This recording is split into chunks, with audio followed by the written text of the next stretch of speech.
News.com. Easy drive through Gardena if you're taking at 110 south approaching the 91. That's two center lanes blocked with a collision. 110 south at the 91. Right around Redondo Beach Boulevard, things are sluggish. Highland Park, a crash earlier still affecting the 110 north at Avenue 26. Two center lanes are blocked here. Glendale, if you're traveling the 134 eastbound at San Fernando Road, four of your left lanes are blocked. And as far back as Forest Lawn Drive, you've got a busy commute. Looks like it's going to be a wreck work in El Monte on that 10 east at Peck Road. That is towards the top of the on-ramp. The Crohn's and Colitis Foundation has been at the forefront of inflammatory bowel disease research and care for over 50 years. Learn more about research, education, and support at Crohn'sColitisFoundation.org. This is the KBLA Sports Minute with Ray Richardson. No significant change to report on Buffalo Bills defensive back Damar Hamlin. Hamlin remains in critical condition in a Cincinnati hospital after collapsing in Monday night's game against the Bengals.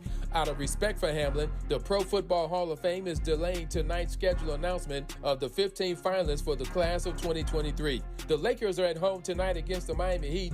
LeBron James is going for his third straight 40-plus game. LeBron had 43 points in Charlotte and 47 in Atlanta on his birthday night. The Clippers have injury concerns with their best two players. Paul George has a strained hamstring again, and Kawhi Leonard is dealing with a non-COVID illness. No debates, no speculation, just the info you need. That's your KBLA Sports Minute. I'm Ray Richardson. This sports report was brought to you by MVP Accident Attorneys. When it comes to your settlement, we're a slam dunk. Call 833-MVP-WINS or check their website at themvp.com for a free case review. When you're the victim of a car accident, hiring the right law firm can be the difference between a rewarding settlement and striking out. Call the pros at MVP Accident Attorneys at 833-MVP-WINS for your free consultation. Call on me, your MVP. Hey, yo, don't let nobody else up in this booth. Excuse me. Now that I have your attention, may I ask you this question? What image comes to mind when you hear the word homeless? Do you believe it to be solely a big city urban problem? A problem that only affects cities like Los Angeles and New York that have been inundated with panhandlers and tent encampments? What causes one to become houseless? And what strategies should be implemented to assist in helping people achieve and maintain housing stability? And do you believe having access to affordable housing should be a right in this country? Well, you've come to the right place. You're listening to LA's all-new progressive talk radio station, of the people, by the people, for the people. It's KBLA Talk 1580, and we've got you covered around the clock. Racism? We don't hate white people, we hate the oppressor, whether he be white, black, brown, or yellow. We got you. Miseducation? We got you. Gun violence? We have you covered. If you're afraid of socialism, you're afraid of yourself. A black-owned and operated, evidence-based alternative radio station for progressive, open-minded people like you and me. Welcome home, LA. We're all in this together. It's KBLA Talk 1580, broadcasting from the heart of LA's Leimert Park. We've got a lot to talk about. You can't do it unless you believe that you can do it.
I'm Tavis Smiley. This is KBLA Talk 1580. Our phone number 1-800-920-1580, 1-800-920-1580. Glad to have you with us in this hour as we listen to the sounds of one Tina Marie. In this hour, what should our expectations be of black leadership writ large in 2023? Are we beyond being seduced by black faces in high places? Is it enough to just be black or should we expect more? And what about the white supremacist adjacent MAGA-loving black folks? I mean, come on, we all know 1, 2, or 3 of them Negroes, but I digress. We will talk about all of that, including the role and responsibility of black leadership in 2023 and beyond. And we'll do it right now with journalist and professor David A. Love. David A. Love, how are you today, sir? Happy New Year. Happy New Year, sir. Good to talk with you. Thanks for having me on. My pleasure. Good to have you on, and I'm looking forward to this hour. A lot to unpack here. Let me start with something that's a bit more broad, more ephemeral, and then we'll work our way through this hour. And that is this notion. I'm always fascinated by the ways in which and the reasons why people are processing and writing and researching the things that they do. So let me just start, because I'm curious. What have you been seeing or not seeing that's had you thinking, pondering, assessing of late this notion of black leadership as we know it? Just set the table for me. What's got you so deep in this subject matter? Well, I mean, it's something that's been on my mind for years as someone who writes in the media, studies the media, teaches the media, and, has been involved in activism and politics for so many years. Mm-hmm. One thing that I find interesting is that on the one hand, we have conservatives, Republicans who are not really trying to win our vote in any way, but they're in many ways making fun of us by putting up these people like Herschel Walker and others, almost making fun of us, unqualified folks, to show that they are for black people. On the other hand, we have the Democrats who, on a good day are somewhat reflecting our interests and values. But I find that very often there are folks who are black and who are political leaders who are not necessarily doing what is in our best interest. And I think that in some cases that speaks to perhaps folks who are taking the money, getting the bag, or perhaps, as a black community, we don't really articulate what it is that we need and what we want. And sometimes we allow folks to take advantage of that. Yep. Before we go forward, let me go back right quick and get you to unpack something for me. Obviously, as you can imagine, I had any number of conversations, countless conversations over the last 6 months on this program about the ascent of Herschel Walker that thankfully got smacked down. But that conversation was ripe for months, of course, as we headed toward the race and then the runoff that was eventually won by the current and continuing senator from the state of Georgia, Raphael Warnock. So I've had all kinds of people comment on Herschel Walker, and most of the commentary, to my mind, has been that Republicans putting him up was an embarrassment to them. It was an embarrassment, again, to them. You're the first person I've heard say that the running of Herschel Walker in Georgia in some ways was making fun of us. Hadn't heard it put quite that way. So unpack that notion for me as you see it, that they were trying to make fun of us by putting him up to run on their ticket. Yes, because in some ways I think that they assume that we have the same mentality that they do. Mm-hmm. They will vote for any white person. They assumed that just putting up any black candidate, we'll look at that and say, oh, well, you have Warnock on the one hand, Herschel Walker on the other. Who's to know the difference? Mm-hmm. And anybody who has spent more than 10 minutes in the black community will know it just doesn't work like that. And the fact is that black folks have been known to vote in their interests and to vote for people, whether, black, other people of color, or white people. Mm-hmm. So, we are highly informed and educated, and I just think that it's really trying to make fun of us and to somehow downplay our intelligence. And also, I think that Herschel Walker is really the only type of black candidate that white conservatives will vote for anyway. Yeah. The other thing I want to interrogate right quick, and then once we lay this foundation, we'll jump and build on this. And that is this notion of them versus us, just to simplify it.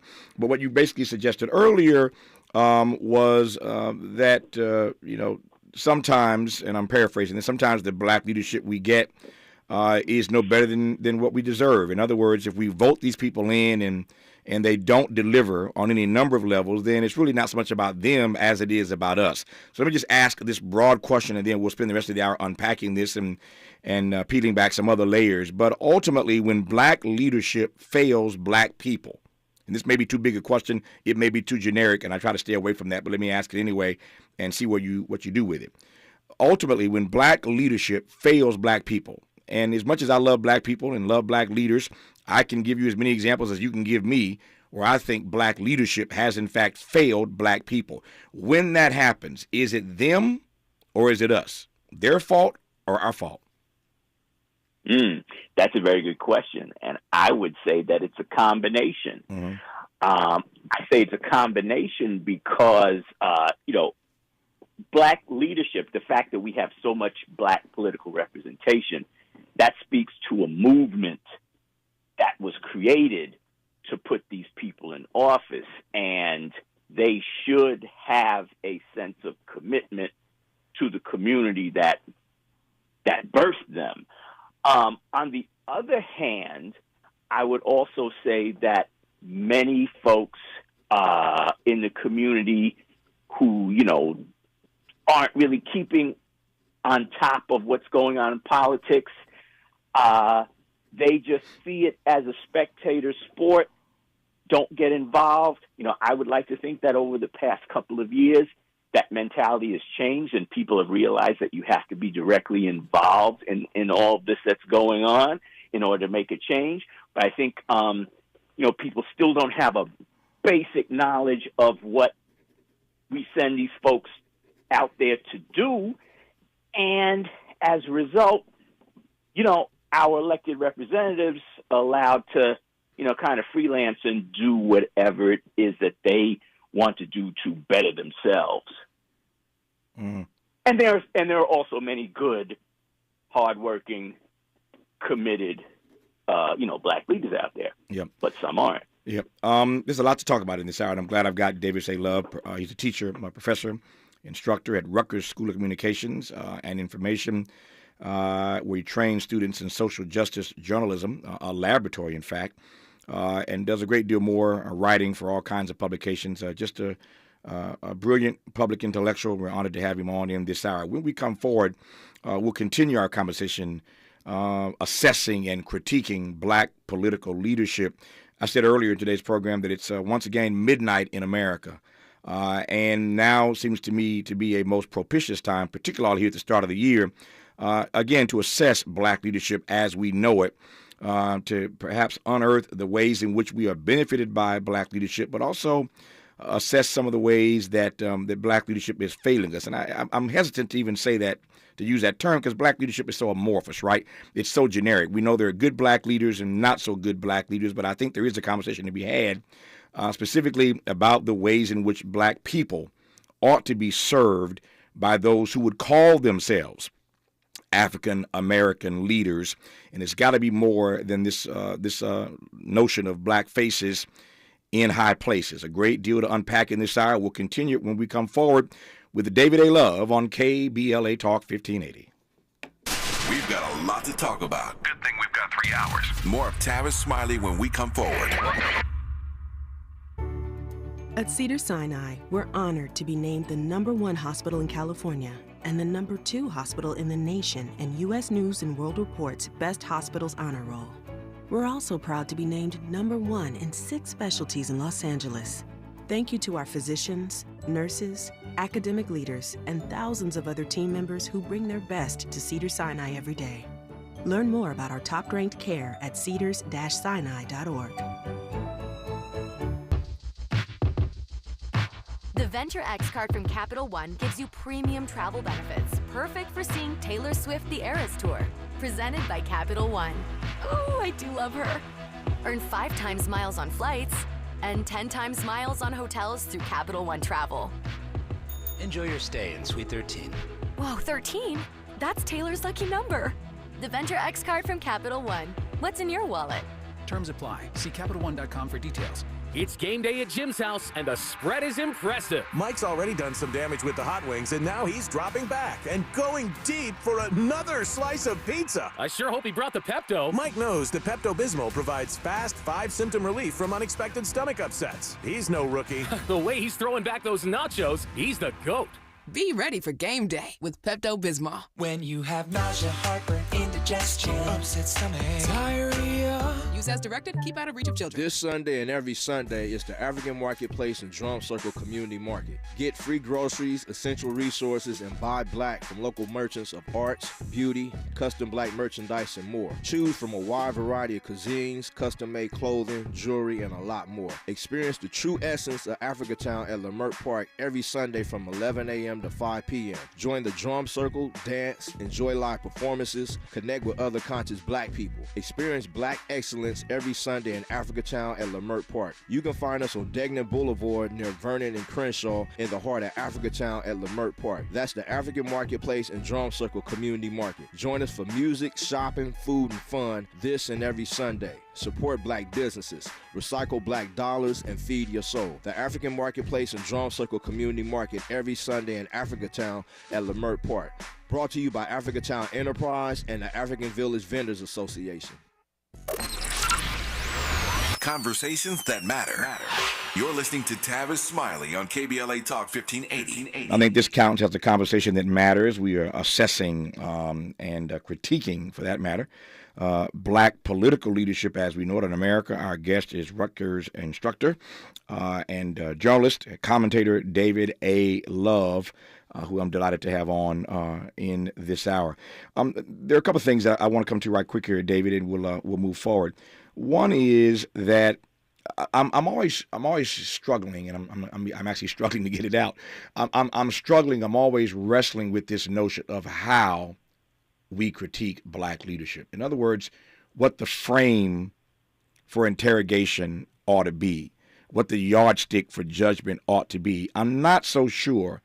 I could be wrong about this. I'm not so sure that the way we critique black leadership ought to be the same way we critique leadership outside of our community. And I don't want to color that question too much, and there's a reason for that. But let me just back up and ask it this way.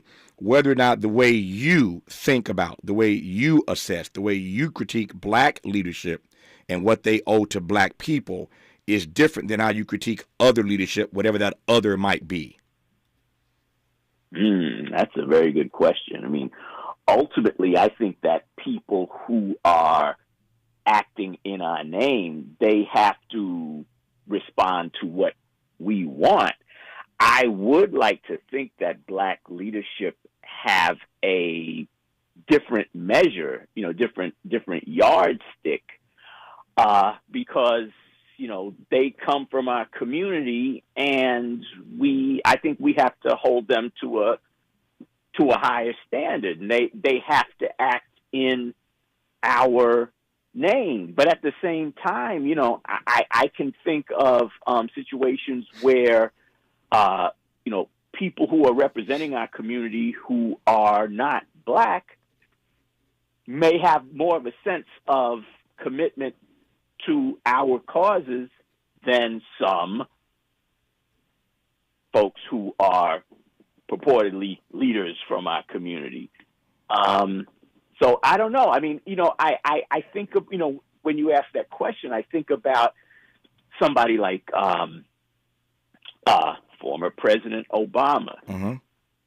I think that we had more of an expectation that he was going to deliver certain things to us based on the fact that he's from our community, based on the fact that he was the first black president, and he should understand, what our concerns are.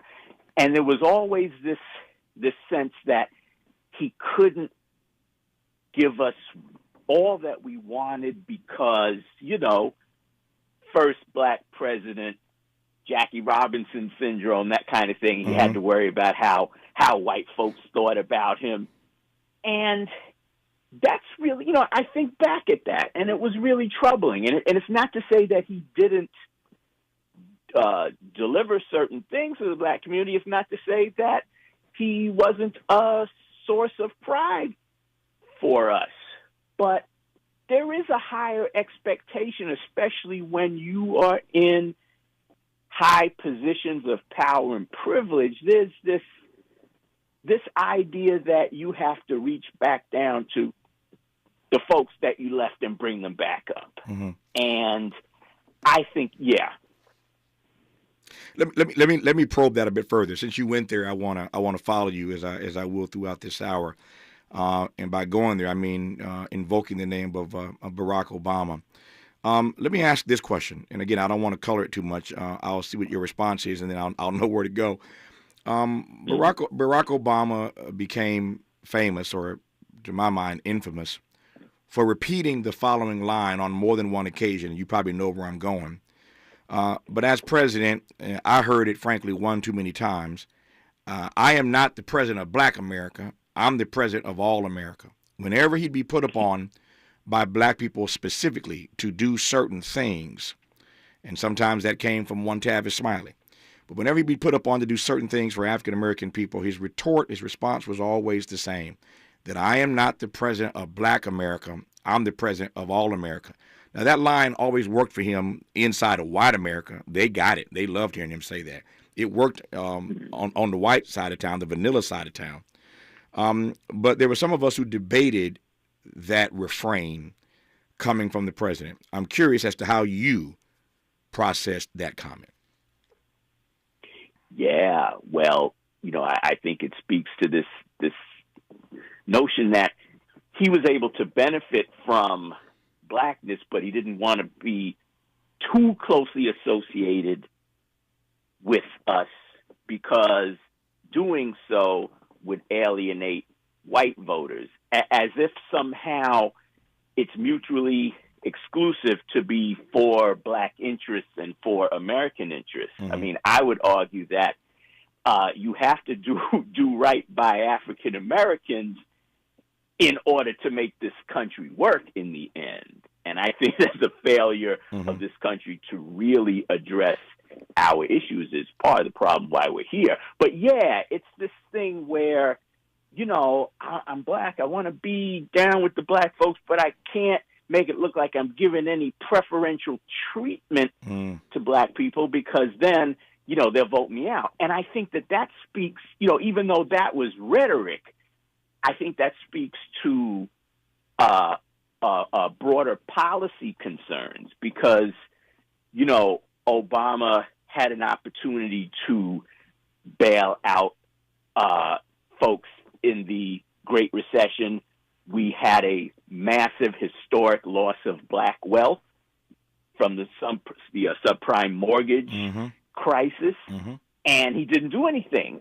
And he had all of these white Wall Street advisors on staff listening to what they said and bailed out Wall Street, bailed out the banks, didn't bail out black America or, poor folks in general. Yeah, I've had so many debates, as you can imagine, about Barack Obama in my career.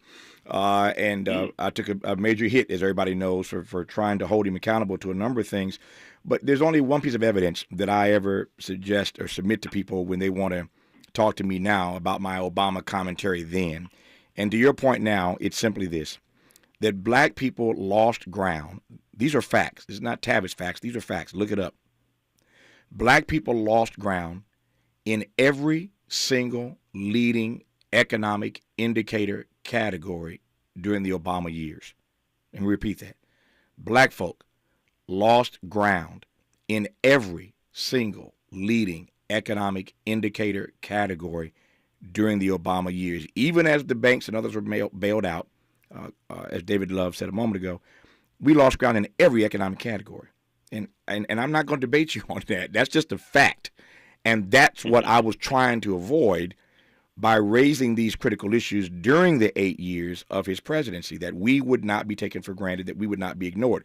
But let me not spend all of our time talking about Barack Obama, because I'll get accused of bashing the president for even raising those issues, even though David A. Love raised his name first, not Tavis Smiley. But I digress on that point, and I ain't scared.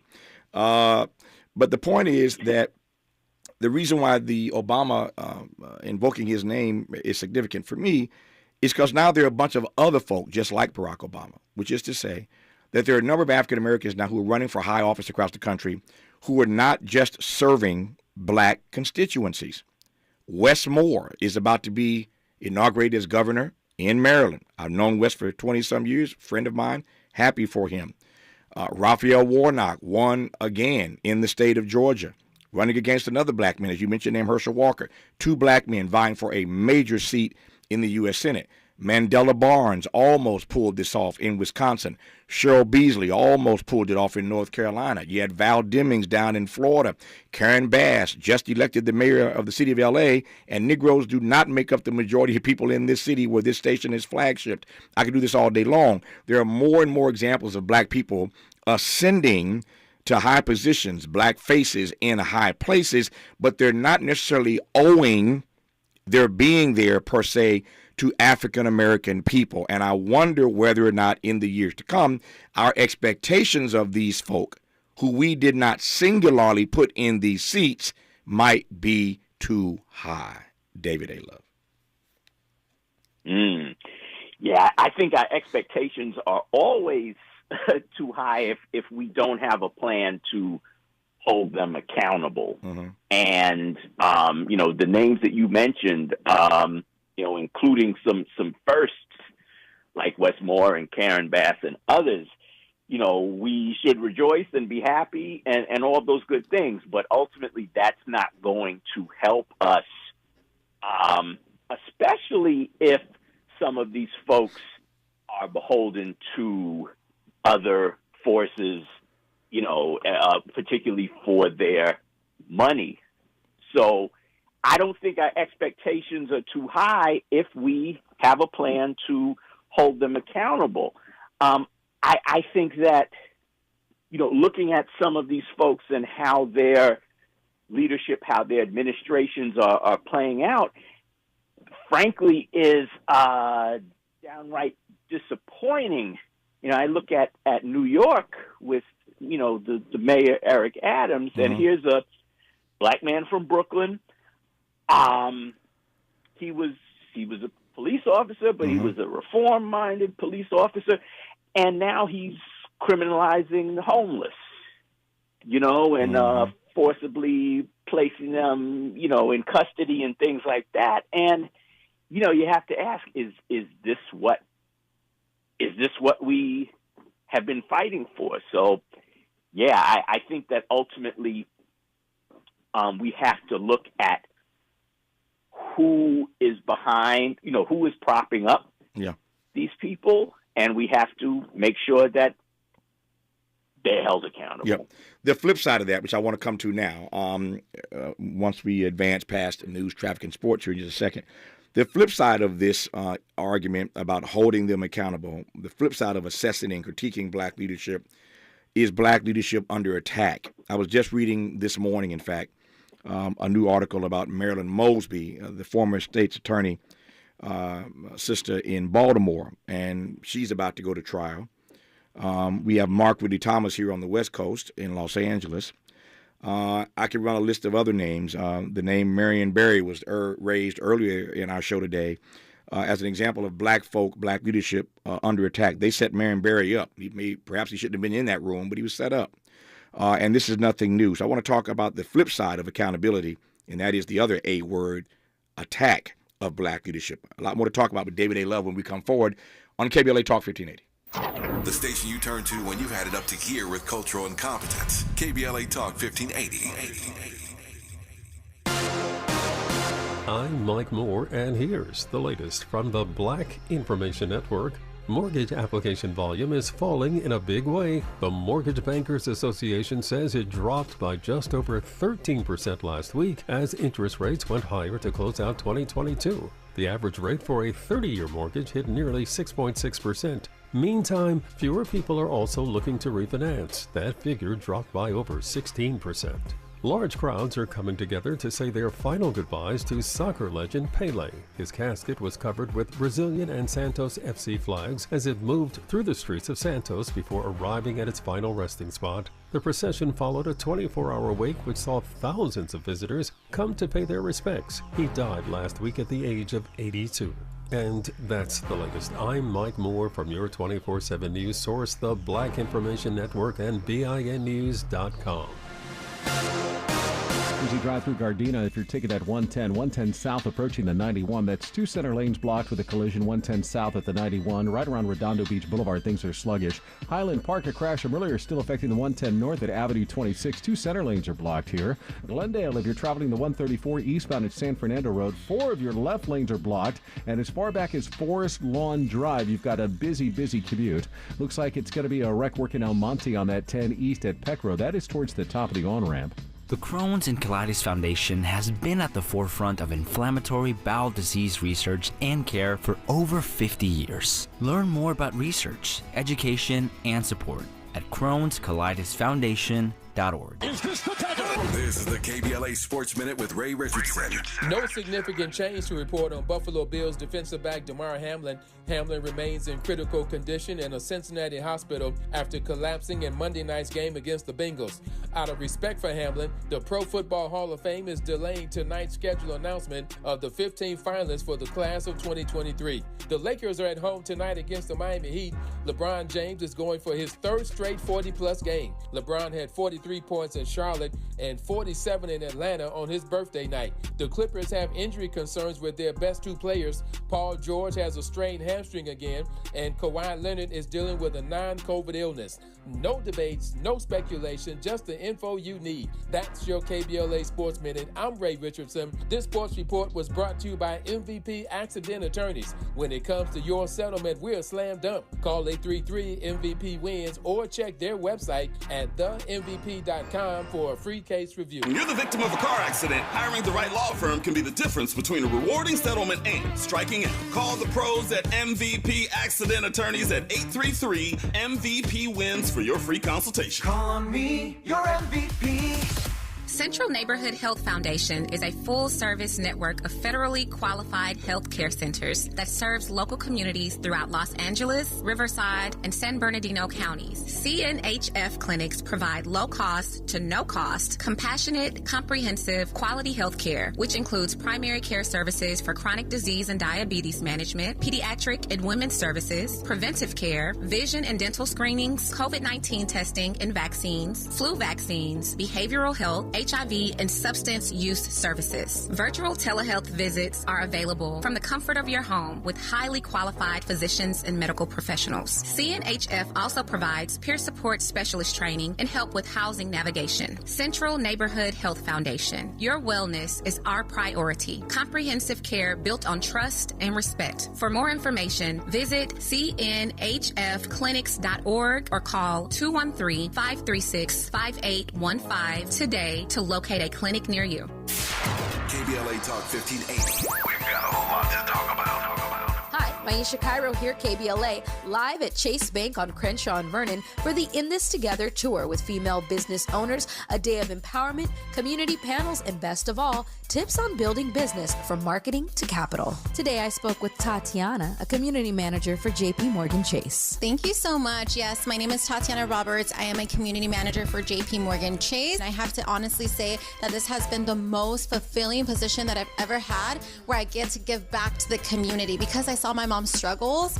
That's really what fuels what I do to make sure that the community has all the access to the resources that my mother didn't have. So for the mother who's in business, what are 3 quick tips you can give to ensure that they're on the right path to accessing financial support from a bank like Chase? Say number 1, just make sure that you're checking your credit on a consistent basis and taking action to either fix your credit, maintain your credit, or rebuild your credit. The second thing would be budget. I know that B word is kind of like ugly for, right? A lot of people don't like that B word, but it has to be done. We need to tell our money where to go. Lasting is to build a network of supporters that are going to lift you up. The community building here in Crenshaw is that network.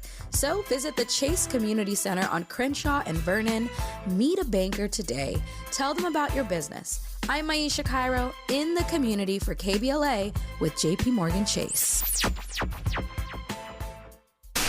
We're not ratings driven. We're engagement driven. You're listening to KBLA Talk 1580. Check it out. I'm Tavis Smiley. Glad to have you with us in this hour. Our guest is David A. Love, who teaches at the Rutgers School of Communication and Information. He's a journalist. He's a commentator. And not so long ago, he wrote a pretty provocative piece that came across my desk. The piece is called Black Faces in High Places Isn't the Be-All. Black faces in high places is not the be-all.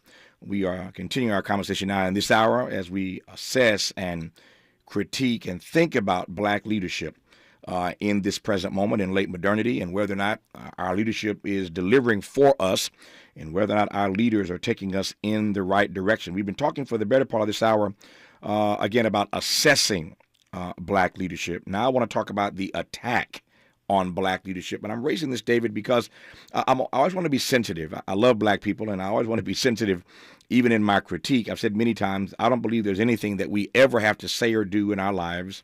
This isn't easy. This is a tall order. I promise you it is not easy. But there's nothing in our lives that I believe we ever have to say or do vis-a-vis another human being that we cannot say or do in love. It's a tall order.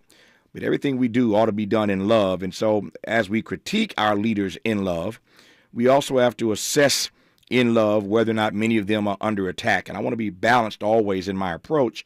It seems to me that we are entering once again, some would argue that we've never exited. But to my mind, as I read what's happening across the country, increasingly there are a number of African-American leaders, political leaders, who are under attack. And I say under attack, what I mean to suggest by that is when you look at the things for which they have been accused, one, they have a right to fundamental fairness, the presumption of innocence, and due process. Oftentimes, they are not afforded that, as are others, the presumption of innocence, fundamental fairness, and due process. But beyond that, when you get into the specifics of what they are alleged to have done, it's almost laughable. Mark Ridley Thomas, we've talked about a lot here in Los Angeles, city councilman accused, about to go on trial in March, has just run a string of victories of late, including getting his money back. Run me my coins, Negro. Getting his money back, and so many other things I could point to that he has been able to pull off in the last year as he heads to trial in March. But while he will get a chance to prove his innocence in March, you get accused of something that revolved around $100,000. That's the accusation. The accusation is a $100,000 crime. The government is spending millions to prosecute this brother over $100,000, and that's if he did it. That's if he did it. But they're spending millions to prosecute him over an alleged $100,000 crime. You look at Marilyn Mosby, now former state's attorney in Baltimore, city of Baltimore.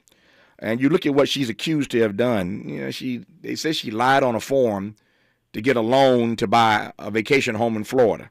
Okay, again, if she did it, it's wrong. But are you really going after somebody who got $80,000? It's an $80,000 crime. $80,000 she got out of her retirement, her early retirement. They said she lied essentially and pulled $80,000 out of her 401k, her early retirement package. Did it illegally, they say, to buy a vacation home in Florida. Okay, if she did it, not a good move, but it's $80,000. They're going to spend millions in the city of Baltimore prosecuting Marilyn Mosby over an alleged $80,000 crime. I could do this all day long if I had the time. You take my point that there's evidence now, as there has been in the past. Adam Clayton Powell Jr., Marion Barry, run the list. Dr. King himself, run the list of African-American leaders who have found themselves under attack. So how do we balance our critique, our assessment of these black leaders on the one hand, and hold them accountable to delivering for us, while at the same time being earnest and being forthright and vocal about the attack that many of them find themselves under because they are, in fact, black leaders? Does that make sense to you, sir? Yes, that makes a lot of sense to me. And I do think that we have to acknowledge cases where black leaders have actually done wrong. And I mean, serious things. But we also have to be honest and realize that, since we've been here, it's always been an issue of going after black leaders who are actually making a difference and trying to get us free. Yes. And, you mentioned Marilyn Mosby. I just think about her and other reform-minded prosecutors around the country who have just flipped the script and have decided, no, we're going to go after cops, and we're actually going to bring justice to the community. And that upsets the balance of power, the status quo. So, yeah, the establishment is going to have to smash that. Those black leaders who are actually trying to make some systemic change, because when folks are trying to plan the slave rebellion, that has to be stopped. Mm-hmm. And I think that's what you see when we know it's not it's not as if we are conspiracy theorists to say that the government for years targeted black leaders, imprisoned, assassinated them. You think about, you mentioned Dr. King, you think of Malcolm X, Fred Hampton, and others. And, we should have every reason to believe that nowadays, when there is so much on the table, so many issues that we're trying to press forward, there is an interest on the part of some people to make sure that our goals and dreams aren't realized. No, that's tragic, to say the least. And to your point, and that's what rubs me raw, is that they always seem to go after those persons who are upsetting the apple cart, right? Those persons who, as you said, are reform-minded. Those persons who are delivering the best of services to our community. They're elevating black people and making certain black people rich by giving them contracts they've been denied to do work on behalf of the city, the county, the state, the government. It's always those persons who are delivering the most who are targeted most egregiously and aggressively. I digress on that point, but you and I are simpatico on that particular issue. Another issue you raised earlier was this notion. I want to talk in the remaining moments of our conversation in just a second about how we hold black leaders accountable to our best interests, how we hold them accountable to pushing an agenda that considers us and not an agenda that is antithetical to our best interests. We'll talk about holding them accountable in just a second, because that ain't always easy either, holding black folk accountable, black leaders accountable. But I want to ask very quickly about something else you raised, and that's this notion of African American first. I'm always ambivalent about this, I admit, because on the one hand, we're seeing a number of African American first in the political realm. Of course, we saw Barack Obama as president. We see Kamala Harris as vice president. We mentioned Wes Moore, governor of Maryland, and we're going to continue for the foreseeable future, of course, to see African American first. People doing something for the very first time, not because we just arrived at a level where we could do it, but because we're just now being given an opportunity. You mentioned Jackie Robinson earlier. Jesse Jackson always says Jackie Robinson wasn't the first brother who could play Major League Baseball with the white boys. He's the first one they gave the opportunity to play baseball with the white guys. And so I see all these African Americans first politically, but how should I read that in this moment, these African American political first? Well, I think that what we have learned over the years is that we can't spend too much time basking in the glory, and we have to just get down and get to work. Symbolism, I think we have gotten to the point now where, as good as it is, ultimately that's not going to deliver what we need. And I think we have to be a lot more serious and think in terms of, okay, this person is in X position. what are they going to do for us? How can we maximize this opportunity, not knowing how long it'll, be around, to really get all that we want? And then also, how do we sustain it? Yeah, no, I hear you. Symbolism matters, no question about it. Symbolism matters, but substance matters more. When Karen Bass was elected, we celebrated her here in L.A. with this station as flagship. We celebrated her ascent as the first woman and only the second African-American to be mayor of the city of Angels. We celebrated her and then gave her a big hug and kissed her on the cheek and then told her, Madam Mayor, we're going to hold you accountable. We love you. But at KBLA Talk 1580, we also going to hold you accountable in love. We'll continue with David A. Love when we come forward on KBLA Talk 1580. Be sure to like and follow Tavis Smiley at The Real Tavis Smiley and get Twitter updates at Tavis Smiley. The conversation continues when we come forward.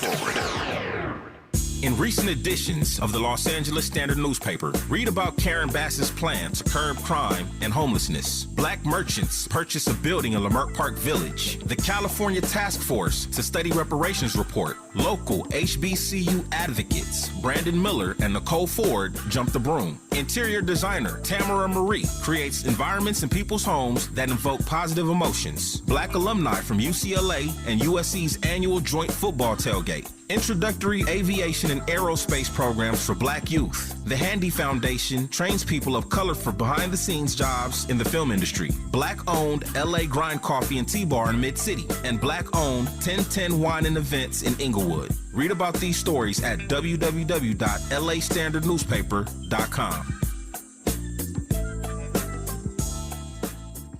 On Sunday, January 15th at 4 p.m., SCLC Southern California presents Moving into the Promise of the Beloved Community at the 52nd Annual Dr. Martin Luther King Jr. Legacy Celebration. President William D. Smart invites you to attend the celebration on Dr. King's birthday, Sunday, January 15th, 4 p.m. at the Sheraton LAX, 6101 West Century Boulevard. This year's event will honor community members who have made a significant impact in 2022, including our own Tavis Smiley, who will also deliver the keynote address. For tickets, call 213-268-3082 or email Pastor Smart at sclc-sc.org. That's 213-268-3082 or email Pastor Smart at sclc-sc.org.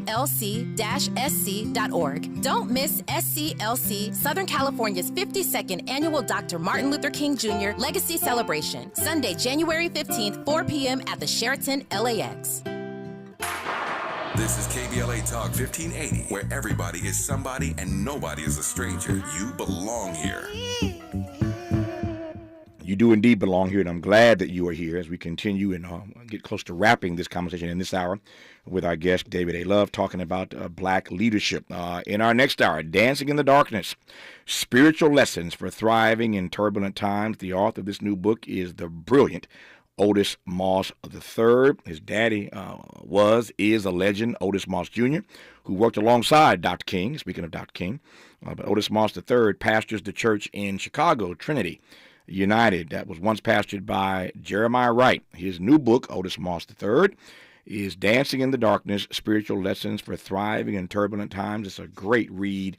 I look forward to our conversation with Otis Moss III in just a few moments at the top of hour 3. We continue now, though, with David A. Love, professor at Rutgers University and journalist, commentator, and author of a pretty provocative piece called Black Faces in High Places Isn't the Be-All.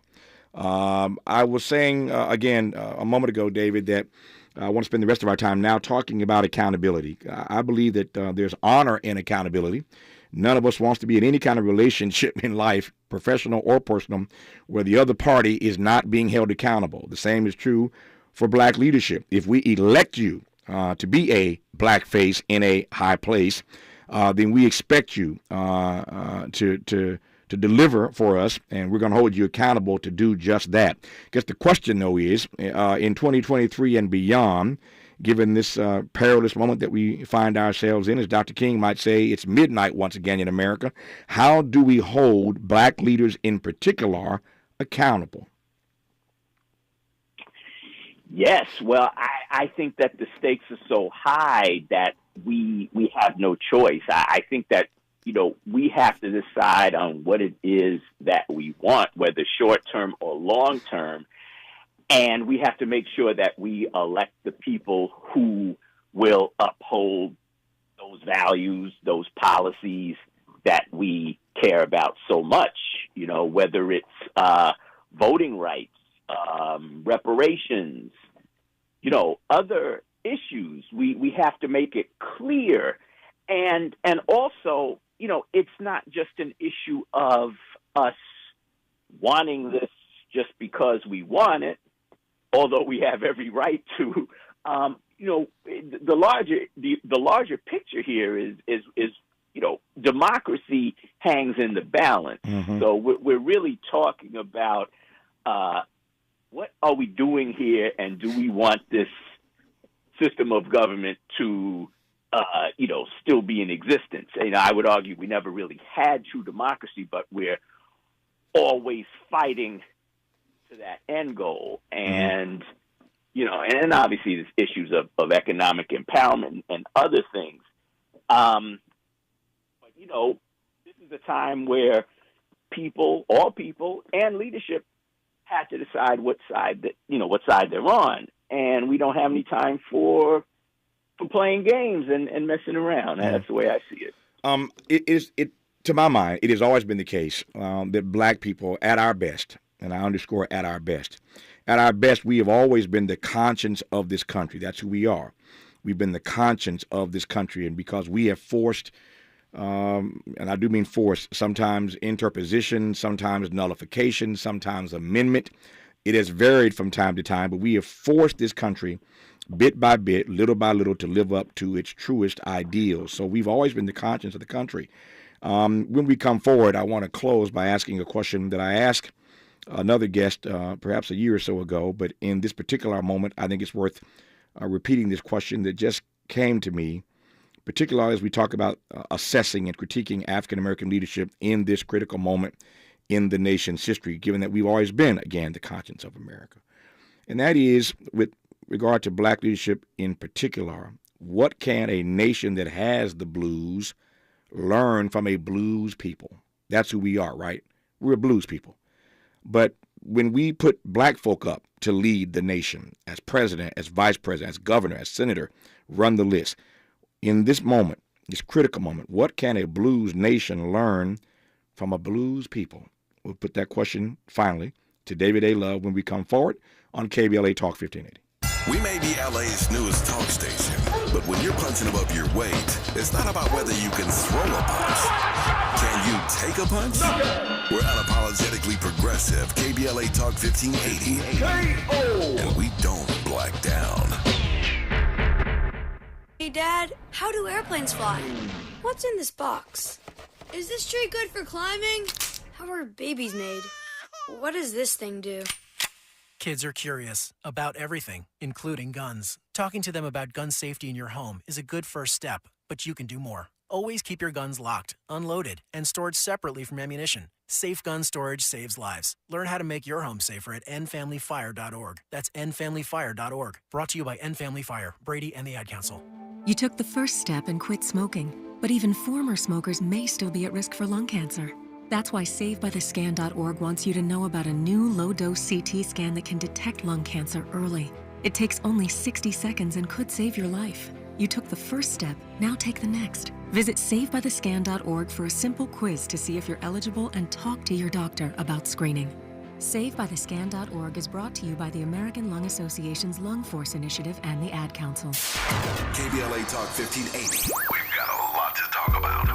KBLA Talk 1580 joins you in standing for human rights. The Los Angeles Civil, Human Rights and Equity Department, or LA Civil Rights for short, is focused on reducing bias and injustices while leveling the playing field. LA Civil Rights does this through equity and empowerment, the Office of Racial Equity, hate prevention, upward mobility programming, and youth programming.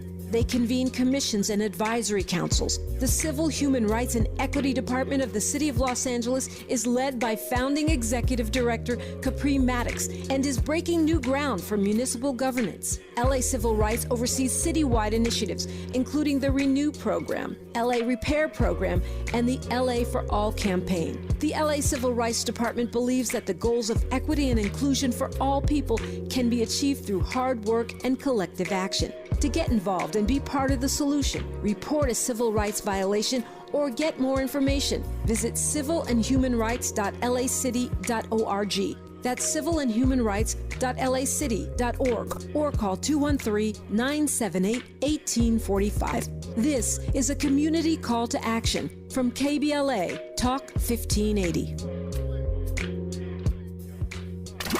Interrogating your assumptions and expanding your inventory of ideas.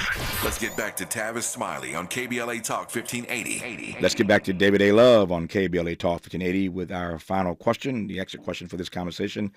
If you believe, David A. Love, as I do, that black folk have always been the conscience of this country, in this critical moment, what can a blues nation learn from a blues people? Yes. Well, I think that they can learn from us that, we have been through a lot of trauma, but we still persist. And we are an example of people who are looking back to the ancestors and trying to make them proud, but also looking forward to future generations as we are trying to become the best ancestors that we can be. Is there a particular responsibility that black leadership has in this critical moment in our demos, in our democracy? Yes, whether it's elected leadership or, other types of leadership, definitely, because our future, is really on the line. The stakes have never been higher or haven't been higher in years. And, yeah, they really have to look at themselves as representatives, caretakers of our future. His article is called Black Faces in High Places Isn't the Be-All. Black Faces in High Places is not the be-all. It's the piece. You can Google it and read their piece if you prefer, if you'd like. It's a provocative piece, which is why we wanted to have a conversation today about assessing African-American leadership. David A. Love is the author of that piece, Black Faces in High Places Isn't the Be-All. He's a journalist. He's a commentator. He teaches at Rutgers in the School of Communication and Information, and I've been delighted to have had him on this program. David A. Love, thanks for your time, sir. All the best to you. Have a great year. Thank you, sir. It's been a pleasure. Thank you very much. In hour 3, a conversation with the Reverend Dr. Otis Moss III, his powerful new book, Dancing in the Darkness, Spiritual Lessons for Thriving in Turbulent Times. You'll hear Otis Moss III in a moment on KBLA Talk 1580. KBLA 1580 Santa Monica.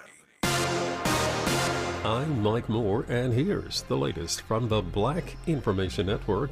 Mortgage application volume is falling